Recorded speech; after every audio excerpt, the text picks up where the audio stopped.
Hi, and thanks for watching this video. I appreciate it more than you'll know. I'm Tim Andersen, the Appraiser's Advocate, and this is an instructional video specifically to train, inform, and mentor appraisers of all training and experience levels. I trust you'll enjoy it. Please hit those like and subscribe buttons too. So, what is this instructional video all about? It's about extraordinary assumptions and their proper use as part of an appraisal and report. Remember, the extraordinary assumption is a function of the appraisal, not the appraisal report. You merely disclose the use of the extraordinary assumption in the appraisal report. USPAP uses the term disclose. That's not my term. So let's get on with discovering those secrets, shall we?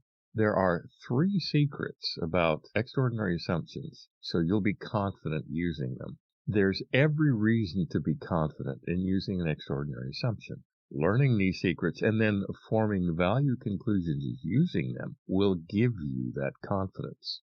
There are only 3 secrets, so let's take a look at them. Here they are: definition, when it's appropriate, and disclosure. Those are the 3 secrets. The 3 secrets are the definition of an extraordinary assumption, an understanding of when it's appropriate to use one as part of forming a credible value conclusion, and then understanding their proper disclosure requirements. So, first, let's talk about the definition of an extraordinary assumption. This is right out of USPAP. An extraordinary assumption is an assignment-specific assumption as of the effective date of the appraisal regarding uncertain information used in an analysis, which, if found to be false, could alter the appraiser's opinions and conclusions. Again, this definition is right out of the USPAP document. Notice the issue of an extraordinary assumption being assignment-specific. It's important to understand this, as we will point out in a moment. But the point is, it's not possible to use an extraordinary assumption willy-nilly, nor is it possible to use one when you're tired and just don't want to do the research necessary to arrive at a credible value conclusion. An extraordinary assumption does not easily lend itself to boilerplate either, nor is it a replacement for a proper, comprehensive scope of work to arrive at a credible value conclusion. This is the comment to the definition, again, right out of USPAP. Uncertain information might include physical, legal, or economic characteristics of the property, or conditions external to the property, such as market conditions or trends, or the integrity of the data used in the analysis. This definition provides us with concrete examples of what uncertain information includes. Note the use of the word uncertain. This is when we use an extraordinary assumption, when we are uncertain about certain items. This could include the zoning, the actual square footage, the GLA, the land use plan, the building codes, and so forth. Therefore, an extraordinary assumption lets us proceed with the appraisal, even when, with the best of our due diligence, we just can't find an answer to a question. But the key here is that we have to be uncertain of an answer, despite the proper application of due diligence, not simply because we chose not to apply proper due diligence. There are 3 circumstances under which we can use an extraordinary assumption. The first one is only if the extraordinary assumption is required to properly develop opinions and conclusions. In other words, if an extraordinary assumption is not necessary to develop an opinion or conclusion properly, then there's no reason to use it. This is the second reason. This is the second of the 3 circumstances permitting the use of an extraordinary assumption. We can use such an assumption only if we have a reasonable basis for using the extraordinary assumption. What this means is simply that before we can use one, we must have exhausted all due diligence in order to answer all of the questions that come up during the appraisal process. Again, an extraordinary assumption permits us to go ahead and provide the client with a value conclusion, even if we don't have all of the necessary data we would like. However, we can't proceed. We cannot use the extraordinary assumption until we have exercised all proper due diligence first to find the answer to that question. And on this slide, we see the third criterion for the use of an extraordinary assumption. We can use one only if the use of the extraordinary assumption results in a credible analysis. Of course, credible in this context means USPAP, and that means worthy of belief. This is an ambiguous term, true, and there are those who say it has no place in appraising, but this is not the time or place to discuss that issue. Perhaps at another time. An extraordinary assumption has a very specific definition in a USPAP context, which we've already gone over. Therefore, because of this definition, it is the only valid one we have. Now, what this means is there is no such thing as a generic extraordinary assumption. Please, let me give you an example. It's common to read in appraisal reports that the appraiser has made an extraordinary assumption that the data available in the public record is correct. This is not an extraordinary assumption. The reason it's not is because an extraordinary assumption must be assignment specific, and in any market value appraisal, the assignment is to come up with a credible conclusion of market value. Further, to assume the public record is correct is merely an assumption. It's not an extraordinary assumption because it's not assignment specific.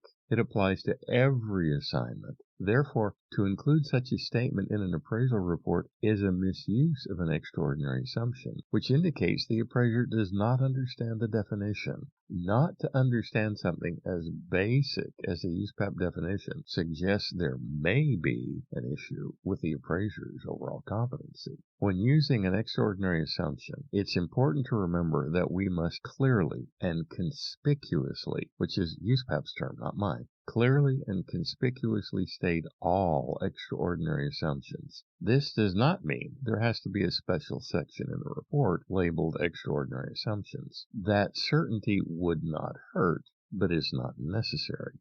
The appraiser must disclose the extraordinary assumption clearly and conspicuously. In other words, it can't be buried in a footnote on page 64 of the report written in 6-point type. In addition to this disclosure, the extraordinary assumption being clearly and conspicuously stated in the report, the appraiser must also state that the use of an extraordinary assumption might have affected the appraisal or the appraisal review assignment results. This is what we mean by disclosure. When we talked about the 3 secrets to the proper use of an extraordinary assumption, disclosure is important. Without this disclosure, it's safe to assume a state appraisal board is going to look very closely at the entire report to see if it can find any other errors or similar omissions. Now, is there other stuff to know about using an extraordinary assumption? Up until now in this presentation, we've covered the necessary stuff about the proper use of an extraordinary assumption in forming a credible value conclusion.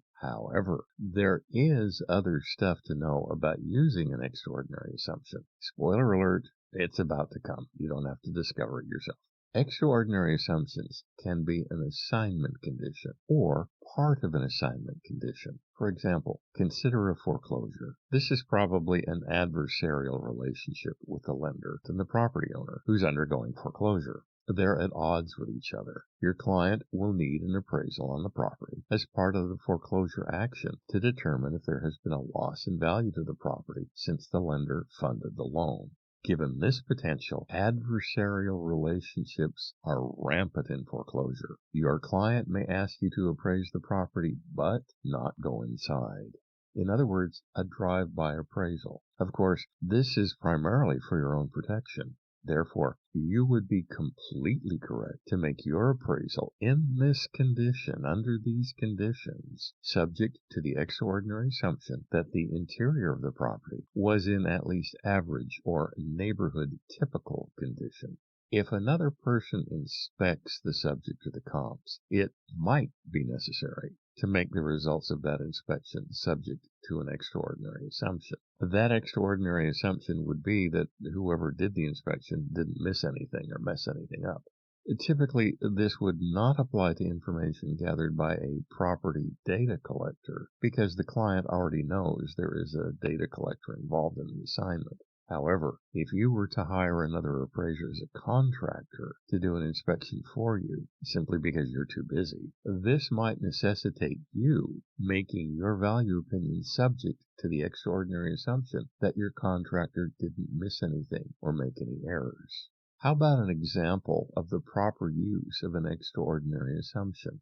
Let's consider one. Let's suppose that you're appraising a house from plans and specs, knowing full well that the property will not be complete, if it's ever completed, for at least 9 months into the future. We've all appraised a property under these conditions. Because the property was not built, your value conclusion would have to be based on the extraordinary assumption that 9 months from now, construction would be complete according to plans and specs. Why would you do the appraisal this way? Simple. Because it's uncertain the house will be built completely to plans and specs in 9 months. The reason your value conclusion was subject to the extraordinary assumption of completion per plans and specs was because you were uncertain if the house would or could be built to those plans and specs when and if it was eventually completed 9 months into the future.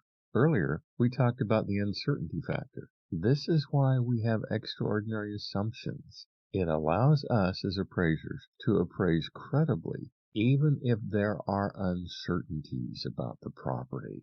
The fact that a property will not be completed until 9 months into the future is an uncertainty factor. We can't predict the future, therefore we get to use the extraordinary assumption. Again, the uncertainty is that you think the house will be complete, and it probably will be per plans and specs, but you are uncertain of that because 9 months from now is a time uncertain in the future, and the future is unknown. Therefore, you're uncertain about the future, so you choose to cover yourself and make your appraisal subject to the extraordinary assumption the house, when it is eventually completed 9 months from now, is completed in substantial accord with the plans and the specs that were provided to you. You think it will be complete, and it probably will, quite frankly, but you're uncertain since that is a futurity, thus an unknown. We can't predict the future. An extraordinary assumption lets us assume the future will come true, since, quite frankly, we are uncertain that it will. An extraordinary assumption, properly used, communicates our uncertainty about our understanding of the physical, legal, and/or economic characteristics of the property, be it subject to the comps. It lets us communicate our uncertainty about the understanding of conditions external to the property, or even the integrity of the data we use in our analysis. Again, an extraordinary assumption, properly used, communicates uncertainty about the subject's physical, legal, and/or economic characteristics, conditions external to the property, or the integrity of the data in the analysis. This applies to the comps too. And by comps, I mean comparable rental data, comparable cost data, as well as comparable sales data. Now, we've been through the secrets. You understand the definition because we went over it. You understand the circumstances because we went over them. And you've disclosed properly that you use an extraordinary assumption to form a value opinion. So there you have it. The 3 secrets of an extraordinary assumption. We must understand its definition. We must know the circumstances under which the extraordinary assumption can be properly used. And then we must properly disclose its use, stating specifically that without its use, that might have affected assignment results. I appreciate you joining me on this journey into the once murky world of the extraordinary assumption.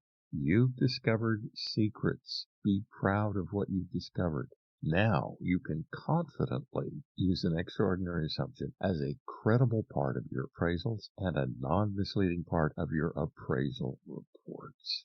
Please, I hope you'll join me for more of these journeys in the future. These were the 3 secrets to understanding an extraordinary assumption. You know them, but you don't need to tell anybody about the secrets you know. I'm Tim Andersen, the Appraiser's Advocate. I look forward to hearing from you. I look forward to working with you. There's my email address on the slide, tim@theappraisersadvocate.com. That picture happens to be at the corner of Fleming Avenue and Highway 1 in Key West. It's the very beginning of Highway 1 that goes from there all the way up into the state of Maine. Just a little bit of trivia for you. I rode my bike from Key Largo down to Key West, about 135 miles. Wonderful trip. Call me if I can be of help to you. Contact me if I can be of help to you. And be ready. More of these videos are going to be coming up. Thank you. It's always good to be with you. I appreciate your time. Bye now.